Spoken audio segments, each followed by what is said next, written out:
I have to admit, I've been staring at the stack of files we prepared for today, and it's honestly bothering me. Oh, yeah. How so? Usually when we prep a deep dive on a criminal case, there's a rhythm to it, you know. You see the escalation, you see the geography tighten up, you see the type emerge. Right, there's a logic. Hmm. A grim logic, but it's there. Exactly. But the file on Israel Keys, it's just noise. It feels like static, doesn't it? It feels like someone took 3 or 4 different criminal profiles and just put them in a blender. I'm looking at the map of confirmed activity here. We've got Washington State, Texas, Vermont, Alaska. All over the place. And then looking at the timeline, the gaps are just massive. It just doesn't make sense. And that confusion you're feeling right now, that isn't an accident. That was the design. That's the terrifying premise we're unpacking today. We aren't talking about a killer who was chaotic or impulsive, at least not in the way we usually mean. We're talking about Israel Keys, a man who has been called the anti-profile. Which is a term that really frustrates law enforcement, by the way. I can imagine. Because the entire infrastructure of modern investigation, VICAP databases, behavioral science units, localized task forces, it's all built on the assumption that humans are creatures of habit. Right. A predator hunts near their home or near where they work. We assume that. We assume they kill a specific type of person that fulfills a specific fantasy. Yeah. Keys looked at those assumptions and treated them like a security system he needed to hack. So if the learner profile we usually talk about is someone who thinks they know how serial killers work because they've, I don't know, watched a few movies or listened to true crime. Yeah. Keys is the guy who proves that knowledge is actually a liability. Because if you were looking for a pattern with this guy, you were never, ever going to find him. You would have been looking for a ghost. And for over a decade, that's exactly what he was. I mean, he traveled thousands of miles to commit crimes. He targeted victims completely at random with zero prior connection. And this is the part that still keeps analysts up at night. He buried murder kits. In Home Depot buckets. Years in advance. Years. The kill caches. We are definitely going to spend some time on those because the logistics involved in that are just mind-bending. They really are. But our mission today is to really get into the weeds of this methodology. We've got the FBI investigative files, the interrogation transcripts, the biographical data. I just want to understand how a human being becomes this detached. Yeah. How do you get to a point where you treat murder like a logistical puzzle? To understand that, I think you have to look at the environment that produced him. And in Keys's case, we aren't talking about a bad neighborhood or a broken home in the traditional sense. We are talking about a complete removal from modern society. Let's start there, the upbringing. Because on paper, he's born in Richmond, Utah in 1978. Seems standard enough. But then the family moves to Colville, Washington. And this isn't a move to the suburbs. No, not at all. When Keys was about 5 years old, his father moved the family to a really remote area north of Colville. And when I say remote, I mean they were living in a one-room cabin. One room. One room. No electricity, no running water. Just pause on the texture of that for a second. We're in the Pacific Northwest. It's wet. It's cold. It can be dark for long periods. Absolutely. You've got a growing family, eventually 10 kids, right? 10 kids. Crammed into a single room. The psychological pressure of that kind of confinement must be immense. It creates a pressure cooker, Yeah. but it also creates a necessity for secrecy. In a one-room cabin, privacy doesn't exist. So if you want to have a private thought, let alone a private action, you have to bury it deep inside or you have to physically take it out into the woods. And the isolation wasn't just physical, right? It was ideological. Yeah. The sources mentioned they moved from the LDS Church to a group called the Ark. Right. This was a Christian identity group. For those not familiar with the term, Christian identity is a theology that is fundamentally white supremacist and anti-government. So the outside world is the enemy. The outside world is evil. The federal government is an enemy entity. In fact, the Keys family actually befriended the family of Chevy Kehoe. Kehoe, that name rings a bell. It should. Chevy Kehoe was a white supremacist who was later convicted of a really brutal triple murder in Arkansas. So young Israel isn't just chopping wood and hauling water. Yo. He's being marinated in a worldview that says, we are separate, the government is the enemy, and violence is sometimes a necessary tool. It absolutely sets up this us versus them baseline. But what I find so interesting in the biographical notes is how Keys interpreted this. He wasn't just a follower, he was homeschooled, sleeping in tents because the cabin was too crowded, hunting for his own food. But he started to realize he was different. different even from his own siblings. That's a key distinction. Plenty of people grow up in extremist households and don't become serial killers. But Keyes had this realization around age 14. He said later, I've known since I was 14 that there were things that I thought were normal and okay that no one else seemed to think were normal and okay. That is such a loaded statement. Most teenagers feel misunderstood, but he's talking about something much, much darker. He's not talking about liking the wrong band. No, he's acknowledging that his internal compass was pointing in a completely different direction from everyone else's. He was recognizing his own sadism.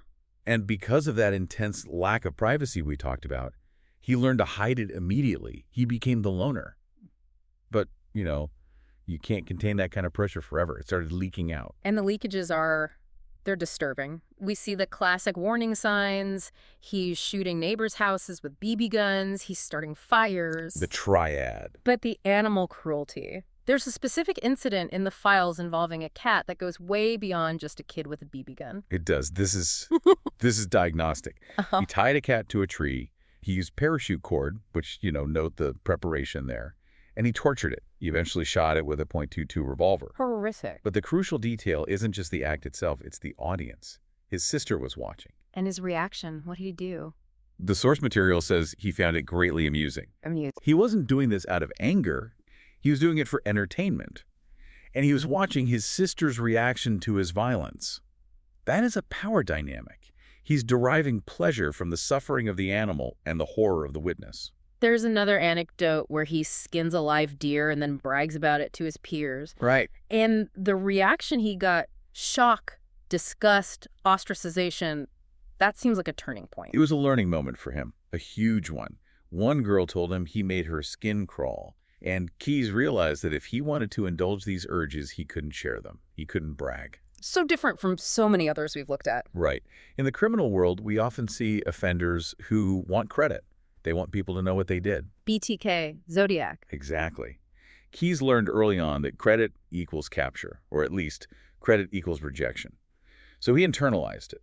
He decided that his hobby, as he called it, had to be purely for him. And then comes the break. He gets kicked out of the house. It was explosive. He renounced the faith. He told his parents, these people he had spent his whole life trying to please, or at least appease, that he was an atheist. Which, for a Christian identity family, that's the ultimate betrayal. The ultimate betrayal. They cut him off completely. They told the other siblings not to speak to him. So now you have a young man, 18 or 19 years old, who has been raised with some serious survivalist skills. For sure. Who has a deep-seated sadism he's just now learning to hide, and he's just been severed from the only social anchor he ever had. He drifted into Satanism for a while, which I think was less about theology and more about rebellion, the ultimate screw you to his parents. Of course. But this is where we see the first real attempt at human predation, the Deschutes River assault. This was in the late 90s in Oregon. And reading the details, it sounds like a rehearsal. That's exactly what it was, a dry run. He was stalking a teenage girl who was tubing on the river. He watched her from the tree line. Again, you see the hunter mindset. He abducted her and sexually assaulted her. But then he let her go. He let her go. Why? I mean, did he panic? Get a conscience? He didn't panic, and he definitely did not grow a conscience. In his interviews later, he was furious with himself about this incident. Absolutely furious. With himself? Yes. He said, I was too timid. I wasn't violent enough. He had intended to kill her. He even mentioned it was supposed to be part of some ritual, but he couldn't pull the trigger, metaphorically speaking. So instead of being relieved that he didn't become a murderer that day, he viewed it as a professional failure. He vowed never to make that mistake again. He realized that if he was going to do this, he needed to be more decisive. He needed more control. And interestingly, to get that discipline, he'd turn to the one institution that specializes in it. The U.S. Army. Right. In 1998, he enlists. This seems so contradictory. He's this anti-government survivalist kid, and he joins the federal government's military. It is contradictory on the surface, but it also makes a kind of cold sense for someone looking for structure, or maybe someone looking for a way to mask their aggression. A place to hide. A place to hide in plain sight. He was stationed at Fort Lewis, then Fort Hood, and served in Egypt. And looking at his service record, he wasn't a screw-up. He got an Army Achievement Medal. He was a gunner on a mortar team. I mean, if you just looked at his file, you'd see a solid soldier. That's the mask at work. That's the facade. But if you look closer, if you looked at what was happening in the barracks, it was a totally different story. The alcohol. He was consuming massive amounts of alcohol. Yeah. We're talking entire bottles of wild turkey. And the sources mention he was telling friends he wanted to kill them while he was drunk. He was testing the waters again. The alcohol lowered his inhibition, so the real thoughts started to slip out. He was arrested for a DUI, but the military retained him. And he later admitted that during his time in Egypt and on leave in Israel, he was engaging in criminal behavior. He did. He admitted to attempting rape. But he never confessed to a murder during this specific active duty window. It's just terrifying to think about the training he was receiving: land navigation, weapons handling, discipline, patience. All of it. He was taking all these skills that are meant for national defense and repurposing them for serial murder. He was professionalizing his sadism. And when he got out in 2001, he didn't just drift. He started a business, Keys Construction. He moved to Alaska. And this is the part of his adult life that scares me the most. He was a handyman, a contractor. Yeah. He was the guy you hired to fix your deck or paint your living room. He had access to people's homes, their safe spaces. And he was good at it. This is key. He was regarded as a skilled, trustworthy worker. He wasn't the creepy drifter hanging out by the playground. He was a business owner. He had a girlfriend, Tammy Hawkins. They had a daughter, Lainey. Right. And later he was with Kimberly Anderson. He was attending weddings. He was paying taxes. He had a life. But the mask wasn't perfect. The sources note that some female customers felt off about him. It's the intuition kicking in. Some women recorded that his facial expressions would just go dark suddenly. Out of nowhere. Out of nowhere. Or he would be blasting Megadeth or Lacuna Coil on the job site and get incredibly agitated if someone interrupted him. He also had severe seasonal depression, which makes sense given the darkness in Alaska. And people would just rationalize it? Of course. Oh, he's just a moody contractor. He's just got a temper. They didn't see the predator underneath. Let's pivot to the how. Because Keys wasn't just relying on his army training. He was actively studying. He was treating serial murder like a PhD program. He's a voracious reader. Yeah. But, and this is important, he wasn't reading for entertainment. He read John Douglas's Mindhunter. Which is basically the FBI's playbook on profiling. Exactly. Mindhunter explains how the behavioral science unit categorizes killers. Organized versus disorganized. Modus operandi versus signature. Keys read this to understand how he would be hunted. He was reverse engineering the investigation. That's the perfect way to put it. So when he sees Douglas write, serial killers usually operate within a comfort zone near their home or work, Keys thinks, okay, I'll do the opposite of that. Precisely. He also read fiction. He was obsessed with a book by Dean Koontz called Intensity. The antagonist in that book is a highly functioning, intelligent, thrill-seeking killer. He identified with that character. He did. And he looked at real-world examples, too. He admired Ted Bundy for his ability to blend in and for his methodical nature. But he had criticisms of other killers, too, right? Oh, he was an arrogant critic, a very arrogant critic. He called Dennis Rader, the BTK killer, a wimp. A wimp? Why? Because Rader apologized in court. Keys despised the idea of remorse. He wanted notoriety, but he wanted it on his own terms. He wanted to be seen as the perfect killer who was above all that. And to achieve that perfection, he invented the concept of the kill cache. This is the detail that sets him apart from almost anyone else. Explain how this worked, logistically. It's a nightmare of logistics, a complete nightmare for law enforcement. Keys would purchase supplies, usually from generic big box stores like Home Depot. So they're untraceable. Pretty much. We're talking large orange buckets, shovels, Drano, ammunition, guns, cash. And he wouldn't use them immediately. No. That's the genius of it, from his perspective. He would pack these buckets, seal them up tight, and travel to a location. Maybe he's in New York for a wedding. Maybe he's visiting family in California. And he'd just find a spot. He'd find a remote spot, a trailhead, a patch of woods near a cemetery, and he would bury the kit. And then he'd just leave. He'd fly home. And the kit would sit there, sometimes for months, sometimes for years. We know of caches in Alaska, New York, Wyoming, Washington, and there are probably others. The strategic implication of this is staggering. Think about airport security, especially post 9/11. Right. You can't fly with a gun. You can't fly with a shovel and reels of duct tape. Of course not. So a normal killer traveling cross-country has to acquire a weapon when they land, which creates a paper trail. Or they have to drive the whole way, which takes time and leaves a huge digital and physical footprint. But Keys hacked the system. He hacked the system. He could fly into an airport like Burlington or Chicago with nothing but a carry-on bag. He looks like a tourist or a businessman. He rents a car, drives to a spot he hasn't seen in 2 years, digs up a bucket, and suddenly, he's armed. He has body disposal tools, he has cash, he is instantly lethal. And because the gun was purchased years ago, potentially in a different state or even stolen. It's extremely hard to trace. And when he's done, he can rebury the kit or dispose of the weapon in a different jurisdiction and fly home completely clean. This connects to his other main rule, randomness. The anti-profile. This is his shield. Most violent crime is relationship-based. Husbands kill wives. Drug dealers kill rivals. Even serial killers usually have a type. Blondes, sex workers, hitchhikers, something. Something. Keyes had no type. The files say he targeted men, women, young, old, couples. It was purely opportunistic. If you were in the wrong place at the wrong time, you were a potential target. And geographically, he was manic. He would fly to Chicago, rent a car, drive nearly 1,000 miles to the East Coast to commit a crime, and then drive all the way back. I want to highlight a detail from the files about his rental car habits. He wouldn't just rent a car, he managed the mileage. He was obsessive about it. He knew that rental agencies track mileage.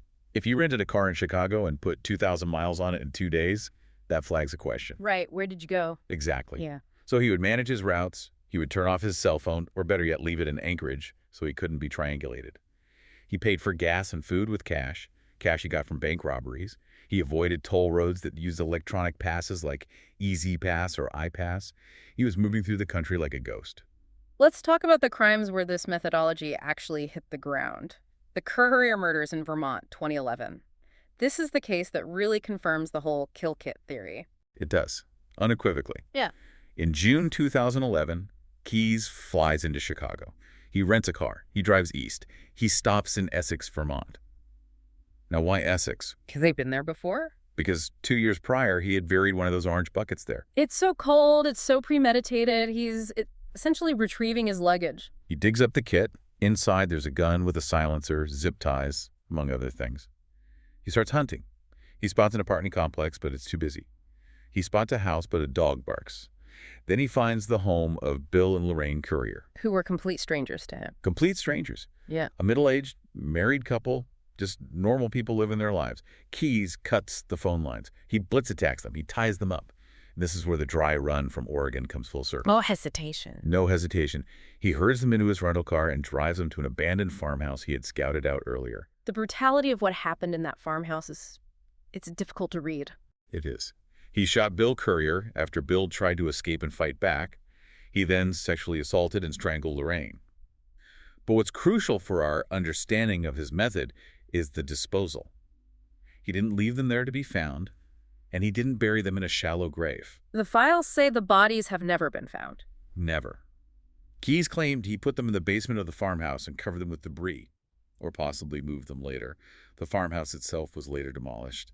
The lack of forensic evidence was total. So what did he do with the murder weapon? He took the weapon, drove to Parrishville, New York, and reburied it in a new cache. So he commits a double homicide in Vermont and then just disappears back into the traffic of the interstate. By the time anyone even realized the Curriers were missing, Keyes was hundreds and hundreds of miles away, probably already back in Chicago to drop off the car. And he wasn't just killing, he was robbing banks to fund these trips. Again, very practical. Travel's expensive. Hotels, rental cars, gas. It adds up. He robbed the community bank in Tupper Lake, New York in 2009. He robbed a bank in Azle, Texas in 2012. I noticed in the file for the Texas robbery, there's a mention of a missing person named James Lamar Tidwell. This is where the speculation starts to get really, really dark. James Lamar Tidwell disappeared in February 2012 in the same area where Keyes was robbing a bank. During the robbery, Keyes was wearing a hard hat and a construction vest. And Tidwell. Tidwell was an electrician who wore a similar hard hat. So the theory is that Keyes might have killed Tidwell, not just for the thrill, but to steal his costume for the robbery. It's a very strong possibility. Keyes claimed the hard hat was just a prop he brought, but the coincidence is it's too striking. It shows how he viewed victims. They weren't people, they were resources. Then there's Deborah Feldman. April 2009. Hackensack, New Jersey. Deborah Feldman disappears. This aligns perfectly with Keyes' known travel logs to the East Coast. Later, when the FBI showed him her photo during interrogation, What did he say? he didn't deny it. He just stared at it for a long time and said, "I don't want to talk about her yet." That yet is so manipulative, it's chilling. He was hoarding information. He viewed his knowledge of the locations of bodies as currency. He knew it was the only real leverage he had. There are other names on the possible list, too. Julie Marie Harris in Washington, 1996, a double amputee. Right. Keyes lived near her at the time. When asked about her, he gave a classic denial. He said that he'd heard about that, but the timeline fits perfectly. And the Boca killer incidents in Florida, 2007. Random abductions at a mall. The sketch looks a lot like Keyes. The MO fits his style. It makes you wonder how many unsolved cases across America are actually just Israel Keyes on a road trip. It's an unanswerable question. But eventually, the Perfin system failed. And it failed because he broke his own rules. Anchorage, February 2012. He had always traveled to kill. He had always kept his home base clean. But that winter, he was restless. He was, I think, losing control. He targeted Samantha Koenig. She was 18 years old, working at a coffee kiosk. A standalone coffee booth. Incredibly vulnerable. He abducted her at gunpoint. He stole her debit card. He took her to his property and killed her. He left her body in a shed on his property. And then he went on vacation. This is the compartmentalization at its absolute peak. It's almost unbelievable. He killed a young woman, put her in a shed, and then went on a family cruise to the Gulf of Mexico. With his girlfriend and daughter? Yes. He's drinking cocktails, taking photos, playing the dad. Meanwhile, Samantha's body is freezing in a shed in Anchorage. When he gets back, he needs money. He wants to use her debit card, but he knows he can't just use it because if the family thinks she's dead, they won't put money in the account. Right. He needs to create proof of life. So he constructs the ransom photo, and it's arguably the most gruesome, macabre detail of the entire case. It's horrific. Samantha Koenig had been dead for weeks. Her body was frozen solid. Keyes thawed her out. He applied makeup to her face to hide the pallor of death. And her eyes. He sewed her eyelids open with fishing line to make it look like she was looking at the camera. He posed her with a current issue of the Anchorage Daily News, a classic proof-of-life tactic. Took a photo. He sent a text from her phone to her boyfriend asking for money, and eventually the family received the demand for $30,000. And it worked. The family, desperate, deposited money into the account. They did, but this was the fatal mistake. His arrogance. He started using the card. He traveled to the southwest Arizona, New Mexico, Texas, and he was withdrawing cash from ATMs. The digital breadcrumb trail he'd always been so careful to avoid. Exactly. The FBI and local police were watching that account like hawks. Every time he used an ATM, a ping went up. They tracked the pattern. They knew he was in a white Ford Focus. And the capture wasn't some big SWAT raid. It wasn't a shootout. No, it was a simple traffic stop in Lufkin, Texas, March 13th, 2012. A Texas Highway Patrol officer pulled him over for speeding or acting suspicious, I'm not sure which. And when they searched the car? They found the dye-stained cash from one of his bank robberies, and they found Samantha Koenig's debit card and her cell phone. The game was over. And he knew it instantly. So now we enter the final phase, the interrogation. You'd think a guy who works so hard to stay hidden would just clam up. But Keyes started talking. But he talked on his terms. He wasn't confessing to clear his conscience or out of remorse. He was negotiating. What did he want?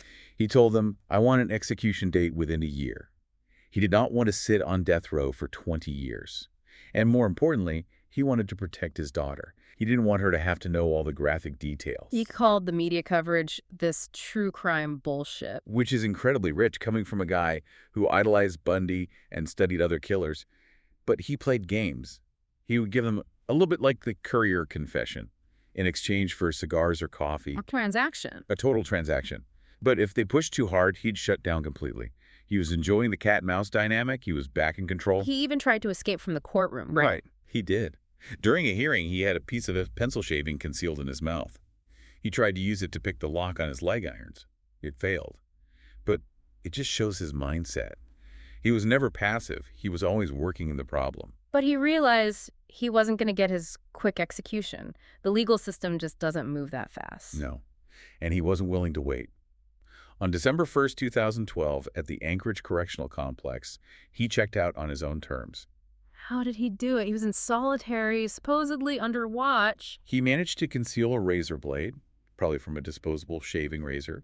He embedded it in a pencil or something similar to give it leverage. He cut his wrists. But he didn't just rely on blood loss.